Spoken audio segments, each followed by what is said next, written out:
حضرت عبداللہ بن حذافہ جہاد کر رہے تھے، روم کے عیسائیوں نے گرفتار کر لیا، 1000 آدمی نے مل کے پکڑا، گرفتار نہیں ہوتے تھے صحابی، 1000 آدمی نے گھیرا ڈالا، گرفتار کر کے لے گئے۔ اور جب بادشاہ کے سامنے گئے تو وزیر کہنے لگا بادشاہ بندہ بڑے کام کا ہے، اگر ہمارے قابو آ گیا تو فائدہ دے گا، صحابی ہیں حضرت عبداللہ بن حذافہ، حضرت فاروق اعظم کا زمانہ ہے، اگر قابو آ گیا تو فائدہ دے گا۔ بادشاہ کہنے لگا کیوں، کیا خوبی ہے؟ کہنے لگے ہم 1000 آدمی تھے، یہ اکیلا قابو نہیں آ رہا تھا، 1000 آدمی تھے، اگر ہماری فوج میں شامل ہو گیا تو بہت بڑا جرنیل ملے گا۔ بادشاہ کہنے لگا کوئی مسئلہ نہیں، 2-3 چیزیں ہوتی ہیں بندے کو خریدنے کے لیے، خرید لیتے ہیں۔ بادشاہ کہنے لگا عبداللہ جتنی دولت تجھے چاہیے میں تجھے دے دیتا ہوں، میرے لشکر میں آ جا، معاذ اللہ اسلام چھوڑ دے۔ حضرت عبداللہ بن حذافہ کیا فرماتے ہیں؟ فرماتے ہیں بڑا تو بیوقوف ہے، میں نے دولت کمانی ہوتی تو مدینے میں بیٹھ کے تجارت کرتا، میں دولت کمانے نہیں نکلا، میں تو رسول اللہ کی رضا کمانے کے لیے نکلا ہوا ہوں۔ دولت کمانی ہوتی تو کسی مارکیٹ میں ہوتا، میدان میں آنا تھا، شہادت ہے مطلوب مقصود مومن، نہ مال غنیمت نہ کشور کشائی، یہ دولت تو لونڈی ہے رسول اللہ کے دروازے کی، یہ تو پیچھے پیچھے پھرتی ہے نبی پاک کے غلاموں، یہ کمانی ہوتی تو میں کسی مارکیٹ میں ہوتا، میدان میں تھوڑا ہوتا۔ عبداللہ بن حذافہ سے دوسری چال چلی، کہنے لگے میاں عہدہ جو تجھے چاہیے، میں بادشاہ ہوں، میرے نیچے جو عہدہ تو کہے گا وہ تجھے مل جائے گا۔ حضرت عبداللہ بن حذافہ کہنے لگے شاید تجھے پتہ نہیں میری تعریف کیا ہے، شاید تو جانتا نہیں میری تعریف کیا ہے۔ کہا صاحب کی کیا تعریف ہے؟ کہنے لگے میں رسول اللہ کا صحابی ہوں، اور کائنات میں سب سے بڑا عہدہ مصطفیٰ کے صحابی ہونے کا عہدہ ہے۔ صحابہ وہ صحابہ تھے جن کی ہر صبح عید ہوتی تھی، خدا کا قرب حاصل تھا، نبی کی دید ہوتی تھی۔ فرمایا میں نے حضور کے جلوے دیکھے ہوئے ہیں، مجھے عہدے کی ضرورت ہی نہیں، اور میں نے عہدہ لینا ہوتا تو میں سیاست کرتا، میں تو شہادت لینے نکلا ہوں میدان میں، عہدے کا میں نے کیا کرنا ہے؟ اب بادشاہ کہنے لگا اسے قتل کر دو۔ وزیر کہنے لگا نہیں، ایک بات اور ہے، مجھے ایک چال اور چلنے دو۔ کہا وہ کیا؟ کہنے لگے میری بیٹی بڑی خوبصورت ہے، مجھے موقع دو، اپنی ہی بیٹی کو سجا بنا کے، وہ جوان جس کی جوانی اتنی بڑی ہے کہ 1000 آدمی مقابلے میں کھڑا نہیں ہوتا، اس جوان کے کمرے میں رات کی تنہائی میں بنا سوار کے بی بی کو بھیجا۔ وہ بی بی کہتی ہے میں ساری رات بن سور کے اس صحابی کے کمرے میں بیٹھی رہی، لیکن یہ کیا شخص تھا، ساری رات ہی مسلح پہ بیٹھا رہا، ساری رات ہی، کچھ دیر تھک جاتا تو یہ کریم رسول پہ درود پڑھنا شروع کر دیتا۔ بی بی کہتی ہے سحری ہو گئی تو میں نے چھو کے دیکھا کہ انسان ہے کہ جن ہے، یہ بندہ ہے کہ فرشتہ ہے، چھو کے دیکھا۔ کہنے لگے پیچھے ہٹ جا۔ میں نے کہا میں نے تو سنا تھا تو 1000 کے مقابلے میں ہے، اور تو اتنا بے حس ہے کہ بنی صبری دلہن بیٹھی ہے، تو نے نظر نہیں کی؟ عبداللہ بن حذافہ، بی بی کہتی ہے نظر پھر نہیں اٹھائی، نظر پھر جھکی ہوئی ہے۔ کہنے لگے بی بی میں مجبور ہوں، اب میرے اوپر کوئی حسن نہیں چلتا، میں نے جلوہ والضحیٰ کا دیدار کیا ہوا ہے، اب میری نگاہوں میں جچتا نہیں کوئی، اس لیے کہ جیسے میرے سرکار ہے ایسا نہیں کوئی۔ کبھی بھی اب نہیں کسی کا میرے اوپر جادو چلتا، میں نے مصطفیٰ کو، اور کہا ذرا پیچھے ہٹ کے بیٹھ، مجھے میرے رسول نے غیر محرم سے بچنے کا حکم دیا ہے، ذرا پیچھے ہٹ کے بیٹھ۔ سحری کا وقت تھا، وہ بی بی کہتی ہے اس نوجوان کے جملے میرا سینہ چیر گئے، کلیجہ پھٹ گیا، چیخ نکلی، میں کفر کے عالم میں روئی۔ میں نے کہا مجھے بتا تو صحیح، آخر یہ جذبہ کہاں سے ملتا ہے، آخر یہ روشنی تو میں نے دیکھی نہیں، کہاں سے آتی ہے؟ ایک میرا باپ ہے جو بنا سور کے مجھے تیرے کمرے میں چھوڑ گیا، بتلا یہ کہاں سے کیف آتے ہیں؟ تو عبداللہ بن حذافہ کہنے لگے اگر کیف لینا ہے تو تو بھی میرے مصطفیٰ کا کلمہ پڑھ جا، آجا دروازہ رسول پہ جھک جا، مل جائے گا۔ سویرے دروازے پہ باپ آیا بیٹی سے رزلٹ لینے، دروازہ کھولا تو بیٹی نقاب پہنے باہر آئی۔ باپ کہنے لگا کیا بلا؟ کہنے لگی پیچھے ہٹ جا، تو غیر محرم ہے، کافر ہے، میں مسلمان ہوں۔ اس نے کہا کیا ہوا؟ کہنے لگی تیرے جیسے کو باپ کہوں، تیرے جیسے کو جو مجھے استعمال کر رہا تھا، میں تجھے باپ نہیں مانتی، میں اب رسول والی ہو گئی ہوں، میں حضرت فاطمہ کی کنیزہ ہو گئی ہوں، میں اب نبی کریم کی خادمہ ہوں، خبردار میرے قریب نہ آنا۔ یہ دعو بھی ناکام ہوا۔ اب حضرت عبداللہ بن حذافہ کے سامنے موت کھڑی کی، ایک کڑا میں تیل گرم کیا، کہنے لگے تجھے اس میں جلایا جائے گا۔ حضرت عبداللہ بن حذافہ رضی اللہ تعالیٰ عنہ جب جلنے کے قریب ہوئے تو رونے لگے۔ روم کا بادشاہ کہنے لگا شاید ڈر گیا ہے، کہنے لگے اب سمجھ آئی ہے، اب تجھے پتا چلا ہے، چلا آ جا۔ حضرت عبداللہ بن حذافہ کہنے لگے تو کافر ہے، تیری کافروں والی سوچ ہے، اس لیے نہیں رویا کہ موت سے ڈر گیا ہوں، میں تو اس لیے رویا ہوں کہ ایک جان ہے، وہ نبی پاک پہ قربان ہو رہی ہے، کاش رب مجھے 1000 جان دیتا، میں ساری مصطفیٰ پہ قربان کر دیتا۔ فاضل بریلوی فرماتے ہیں کروں تیرے نام پہ جاں فدا، نہ بس ایک جاں 2 جہاں فدا، اور میرا 2 جہاں سے بھی نہیں جی بھرا، میں کروں کیا کہ کروڑوں جہاں نہیں۔ اور میاں صاحب فرماتے ہیں وہ کچا رنگ للاری والا جیڑا چڑھدا لیندا رہندا، اے عشق تیرے دا رنگ محمد چڑھ جائے پھر نہیں لیندا، عشق تیرے دا رنگ محمد چڑھ جائے پھر اے نہیں لیندا۔ میرے بھائی وہ روم کا بادشاہ کہنے لگا دنیا میں نے بھی بڑی دیکھی ہے، پر جیسے پاک صاف مصطفیٰ کے غلام دیکھے ایسا میں نے کوئی نہیں دیکھا۔ او بھائیو، نظر پاک ہو، روح پاک ہو، مزاج پاک ہو، پھر انسان بڑے بڑے کام کرتا ہے، پھر وہ مہمات کو سر کرتا ہے، پھر وہ صرف ایک گھر کے لیے نہیں، وہ ملت کے لیے فائدہ مند ہوتا ہے، پھر وہ گھرانوں کو لے کر چلتا ہے، پھر وہ بڑے بڑے معاشرے تشکیل دیتا ہے۔ میرے رسول کریم صلی اللہ علیہ وسلم نے پاک صاف ذہن کے لوگ تیار کیے۔ حضرت مرثد فرماتے ہیں میں ایک عورت پہ عاشق تھا، جب کلمہ پڑھا نبی پاک نے میری پشت پہ ہاتھ پھیرا، میں نے کہا حضور کوئی نصیحت؟ نبی پاک نے فرمایا نظر کو پاک رکھنا۔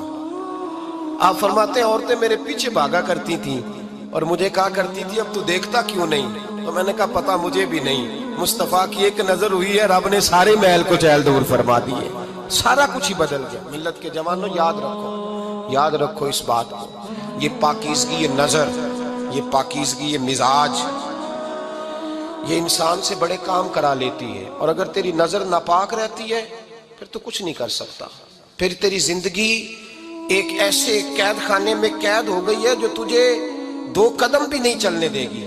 سب سے پہلے مزاج کی پاکیزگی، اور دوسرا اصلاح معاشرہ کے لیے اہم درس یہ ہے اپنے آپ کو پاک صاف رکھیں، ذہنی طور پر، نظریاتی طور پر۔ اور دوسرا درس یہ ہے میرے بھائی ظلم اور زیادتی سے بچیں، پاک صاف رہ کے وقت شروع کریں، اور کسی جگہ بھی کوئی زیادتی، کوئی ظلم، میرے نبی کریم صلی اللہ علیہ وسلم کے مزاج کو اگر آپ دیکھیں گے نا، ہمارے معاشرے میں آج سب سے زیادہ زیادتی پتہ کون سی ہوتی ہے؟ لوگ عزتیں پامال کرتے ہیں، بدگمانیاں کرتے ہیں۔ ابو جہل یہ کام کرتا تھا کہ وہ نبی پاک صلی اللہ علیہ وسلم پر، صحابہ پر معاذ اللہ شخصی اعتراضات کرتا تھا، شخصی۔ عزیزو، جب آدمی کا کسی سے اختلاف ہوتا ہے نا، یا کسی کو پسند نہیں کرتا یا کسی کو ریجیکٹ کرنا چاہتا ہے تو شخصی اعتراضات کرتا ہے، نیچے اترتا ہے، کمزور بات کرتا ہے، چھوٹی بات کرتا ہے۔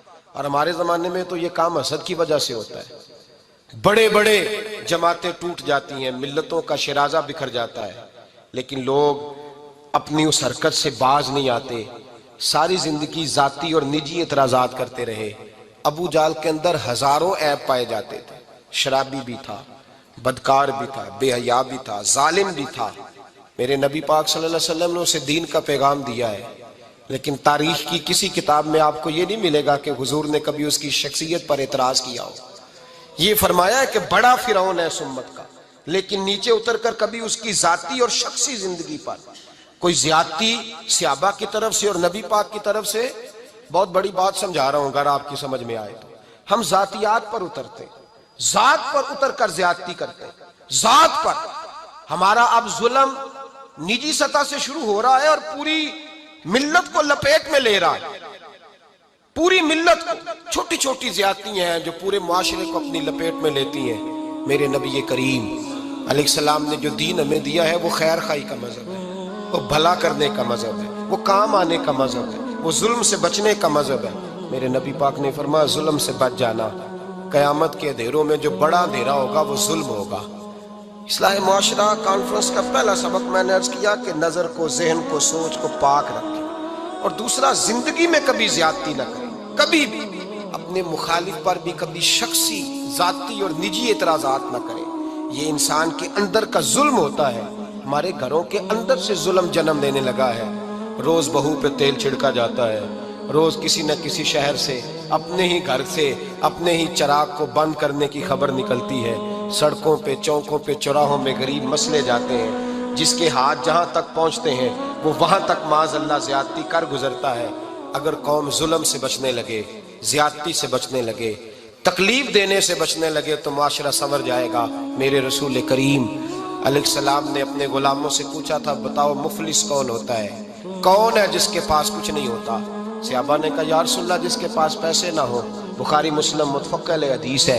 نبی کریم نے فرمایا نا بھائی، مفلس تو وہ ہوگا جو قیامت کے دن احد پہاڑ کے برابر نیکیاں لے کے آئے گا۔ یا رسول اللہ اتنی نیکیاں پھر بھی مفلس ہے، پھر بھی غریب ہے؟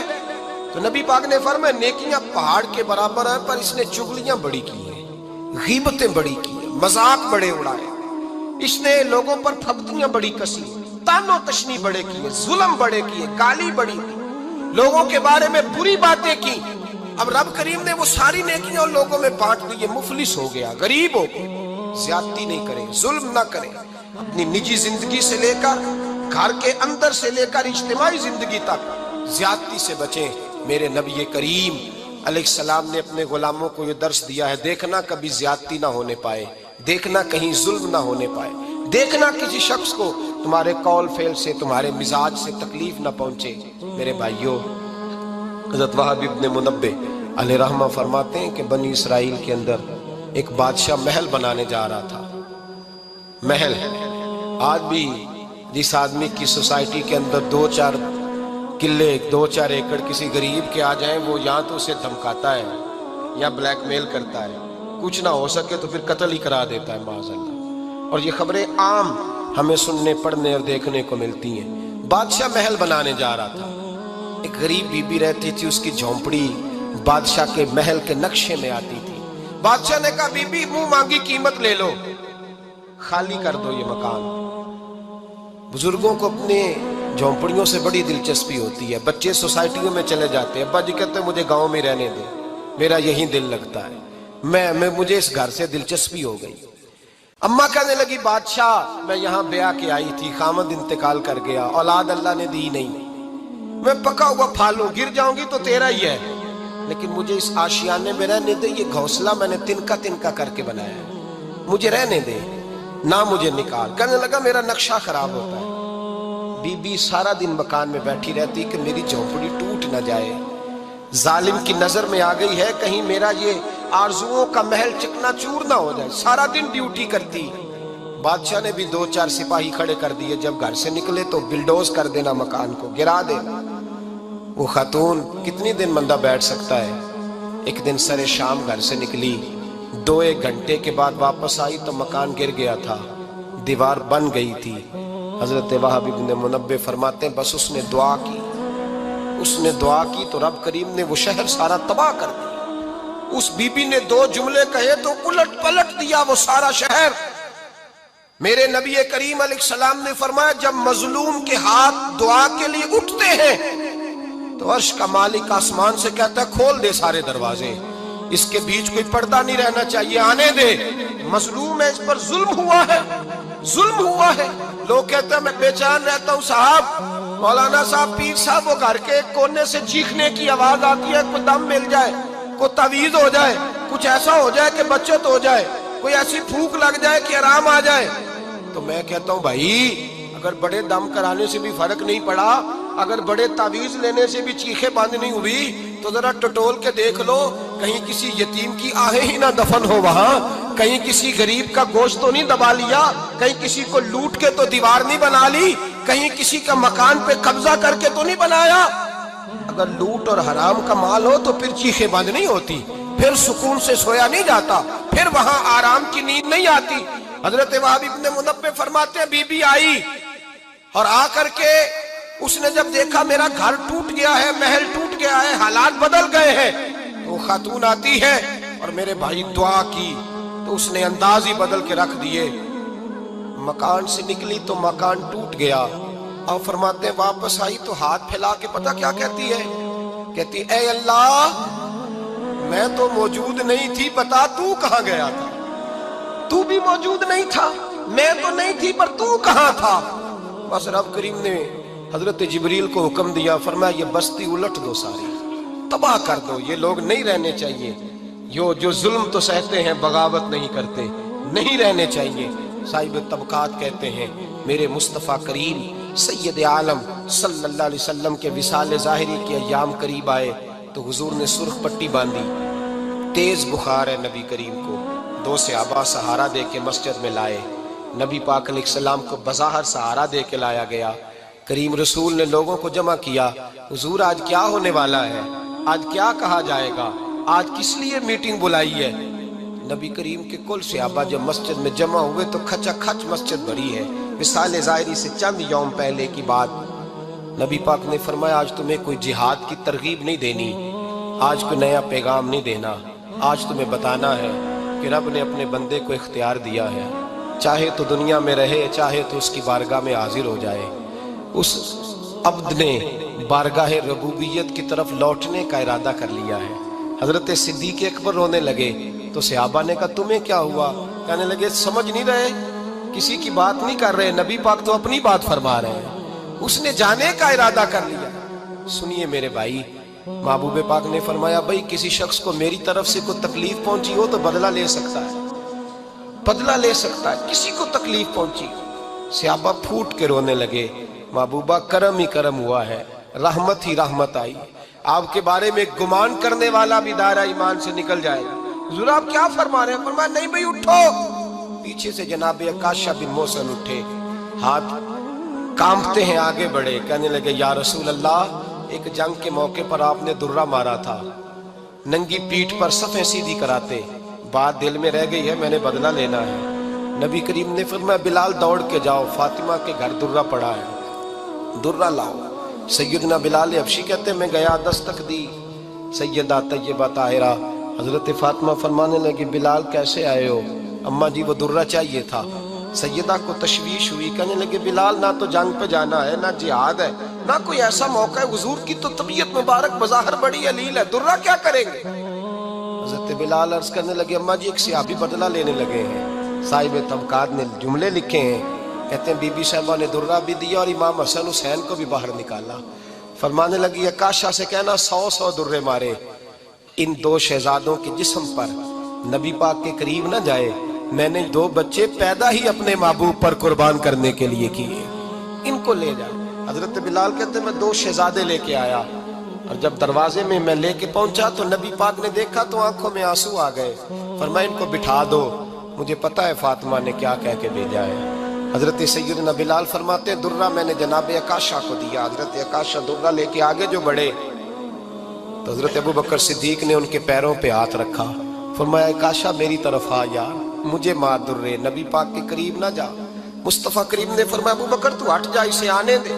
فرماتے ہیں میں چند قدم آگے گیا تو مولا علی شیر خدا نے میرے پیر پہ ہاتھ رکھا، کہنے لگے عکاشہ سوچ تو صحیح تو کیا کر رہا ہے؟ حضور نے فرمایا علی ہٹ جاؤ، میرا اور ان کا معاملہ ہے۔ جناب عکاشہ آگے بڑھ رہے، نبی کریم نے فرمایا میں اپنی امت کو درس دینا چاہتا ہوں، خبردار خبردار زندگی میں تمہارے ہاتھ سے زبان سے کسی کو تکلیف نہ پہنچنے پائے، خبردار یاد رکھنا وہ معاشرے بگڑ جاتے ہیں، وہ معاشرے تباہ کر دیے جاتے ہیں جہاں ظلم ہوتا ہے، جہاں زیادتی ہوتی ہے، جہاں لوگوں کو ستایا جاتا ہے۔ محبوب کریم کے قریب آئے حضرت عکاشہ کہ حضور میری پیٹھ ننگی تھی، آپ بھی ذرا کپڑا ہٹائیے۔ نبی کریم نے پیٹھ سے کپڑا ہٹایا، جناب عکاشہ نے درہ جو اٹھایا تو صحابہ کی چیخیں نکلی، حضرت عکاشہ نے درہ دور پھینکا، حضور کے بطن اطہر سے لپٹ گئے، چومنے لگے، کہنے لگے حضور وہ تو صفیں سیدھی کراتے لگ گیا تھا، آپ نے کہاں مارا تھا؟ یا رسول اللہ میں تو بہانہ بنا رہا تھا کہ جاتی دفعہ مجھے وجود چومنے کا موقع نصیب ہو جائے، مجھے یہ موقع نصیب ہو جائے۔ میرے حبیب نے فرمایا جس نے جنتی دیکھنا ہو میرے عکاشہ کی زیارت کر لے۔ بھائی ظلم کا دروازہ کھلا ہوا ہے اور لوگ بھول جاتے ہیں زیادتی کرتے ہوئے، وہ بہو سے ہی کیوں نہ کریں، وہ اپنے گھر کے بھول جاتے ہیں کہ شاید پوچھنے والا کوئی نہیں، شاید میزان نہیں لگے گا۔ ایران کے بادشاہ نے اپنے بیٹے کو پڑھانے کے لیے ایک استاد صاحب کا بندوبست کیا، استاد صاحب کو کہا کہ میرے بچے کو دین پڑھائیے، میں چاہتا ہوں کل اس نے عنان حکومت کو سنبھالنا ہے تو یہ دین سے آگاہ ہو جائے، اس کو کچھ سکھائیے پڑھائیے۔ بہت نیک بزرگ بڑے درویش عالم پڑھانے لگے، اسباق مکمل ہو گئے، دین کے اسباق قرآن مجید پڑھایا، احادیث طیبہ کا درس دیا، اصول فقہ سے روشناس کرایا۔ جب بچے نے مکمل تعلیم حاصل کر لی اور آمین ہو گئی، دستار ہو گئی، فارغ ہو گئے، تو پھر ایک دن استاد صاحب نے کہا بیٹے کل تم نے ضرور آنا ہے، کچھ بات کرنی ہے۔ شہزادہ گیا ملنے استاد صاحب سے، استاد صاحب نے کنڈی لگا لی، ہاتھ میں درہ پکڑ لیا، مار مار کے پورے وجود کو زخمی کر دیا، کوئی غلطی نہیں، کوئی بات نہیں، مارا۔ اب بچہ آیا آ کے بادشاہ سلامت سے کہا کہ ابا جی سمجھ نہیں آئی، بڑا مارا ہے استاد۔ تو سیانے تھے نا بادشاہ، یہاں تو قاری صاحب روز کٹہرے میں کھڑے ہوتے ہیں، مولوی صاحب آپ نے میرے بچے کو کیوں مارا ہے؟ آپ 8,000 کے مولوی ہیں، میرا کئی کروڑ کا بچہ ہے، سویرے بدل لیں گے، خبردار آپ نے بچے کو ہاتھ لگایا، اپنی حیثیت میں رہے معاذ اللہ۔ جو قومیں استادوں کو کٹہروں میں کھڑا کرتی ہیں وہ ترقی نہیں کر پاتی، جو استادوں کو کٹہروں میں روز کھڑا کرتے ہیں۔ کہا ابا جی بڑا مارا ہے، تو والد بڑے سمجھدار تھے، کہنے لگے بیٹا استاد باپ ہوتا ہے، وہ زیادتی نہیں کرتا، کوئی بات ہوگی، میں تیرے استاد کو کٹہرے میں نہیں بلاؤں گا۔ اماں سے بات کی، اماں کہنے لگی بیٹا میں تیرے باپ سے کیسے بات کروں، ڈر آتا۔ وقت گزر گیا، 22 سال بیت گئے، 22 سال گزر گئے، بادشاہ کا انتقال ہوا، شہزادہ تخت پہ بیٹھا، پہلا حکم یہ دیا کہ میرے استاد کو بلاؤ، پہلا حکم۔ استاد جی بوڑھے ہو گئے تھے، چھڑی کے اوپر ٹیک لگا کے آئے اور بھویں سفید ہو کے جھک گئی تھیں، یوں آنکھ کھول کے بڑی مشکل سے دیکھا، کہنے لگے شہزادے حکم ہو۔ کب میں شہزادہ نہیں، اب میں بادشاہ بن گیا ہوں۔ استاد جی 22 سال بیت گئے، آپ نے مارا تھا، پر وہ درد چونکہ زیادتی کی تھی، میرا قصور کوئی نہیں تھا، تو نہ میری روح سے درد گیا ہے نہ میرے جسم سے گیا ہے، میں بے اختیار تھا، پوچھ نہیں سکتا تھا، آج با اختیار ہوا ہوں۔ سب سے پہلے پہلا حکم آپ کو دیا، بلایا ہے، بتائے کیوں مارا تھا، کیوں مجھے مارا تھا، میری زیادتی بتائے۔ تو استاد، بوڑھے استاد کی آنکھیں آنسوں سے بھر گئیں، کہنے لگے بیٹے بس آج کے دن کے لیے مارا تھا، یہ جو دن آ گیا نا میری زندگی میں اس لیے مارا تھا، یہ میں چاہتا تھا میری زندگی میں وقت ہے، آج کے بس میری مراد پوری ہو گئی۔ کہا صاحب کس لیے، مجھے بھی سمجھائیں۔ آپ فرمانے لگے کتنی دیر ہو گئی تجھے مار کھائے ہوئے، کتنا زمانہ بیت گیا؟ کہنے لگا 22 سال۔ فرمایا زخم بھولے تو نہیں، درد ختم تو نہیں ہوئی، تمہیں بات 1 منٹ کے لیے بھی تمہارے حافظے سے محو تو نہیں ہوئی؟ کہا استاد جی روز رات کو یاد آتی، روز خیال آتا تھا۔ استاد کہنے لگے بھائی تو بے اختیار تھا، پوچھ نہیں سکا، 22 سال تجھے یاد رہا، مجھے پتا تھا تو ایک دن حکمران بنے گا، میں نے تجھے اس لیے مارا تھا کہ بیٹے یاد رکھنا، کسی پہ ظلم نہ کرنا، اگر تجھے 22 سال تک یاد رہا ہے تو جس پر تو ظلم کرے گا اسے بھی قیامت تک یاد رہے گا، اور یہ یاد رکھنا تو آج با اختیار ہوا تو تو نے مجھے بلا لیا ہے، قیامت کے دن غریب با اختیار ہو جائیں گے، مظلوم با اختیار ہو جائیں گے، وہ با اختیار ہوں گے، للہ الواحد القہار، رب کریم کی بارگاہ کے اندر ان کا اختیار ہوگا، اکیلے اللہ کی حکمرانی ہوگی، پھر وہ بلائیں گے بڑے بڑے کج کلا، دنیا میں جن کی پگڑیاں اونچی تھیں وہ سر جھکائے کھڑے ہوں گے، دنیا میں جو ڈکٹیٹر بنتے تھے ان کی پشتیں لال ہوں گی، ان کو غدار لکھا جائے گا، قیامت تک نہیں بھولے گا۔ ظلم کرنا تو سوچ سمجھ کے کرنا، اتنا کرنا جتنا تم سہ سکتے ہو، اتنی زیادتی کرنا جتنی قیامت میں تم برداشت کر سکتے ہو۔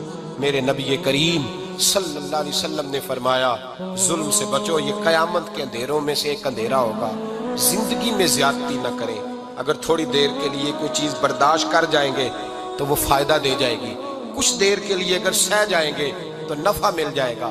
شہر میں بلند ہونا کامیابی کی علامت سمجھنے لگے، اس کا نقصان یہ ہے کہ معاشرے میں 2 چیزیں روز بروز بڑھتی چلی جا رہی، ایک ہے بے حیائی، فحاشی، عریانی، روز ایک نیا دروازہ کھلتا ہے، اس کا روز نیا دروازہ کھلتا ہے۔ اب تو ایک نیا لیبل لگ گیا ہے کہ سارا سال گانا باجا کرو، معاذ اللہ جو تمہارے من کی مرضی ہو وہ کرو، اور جب رمضان آئے تو کچھ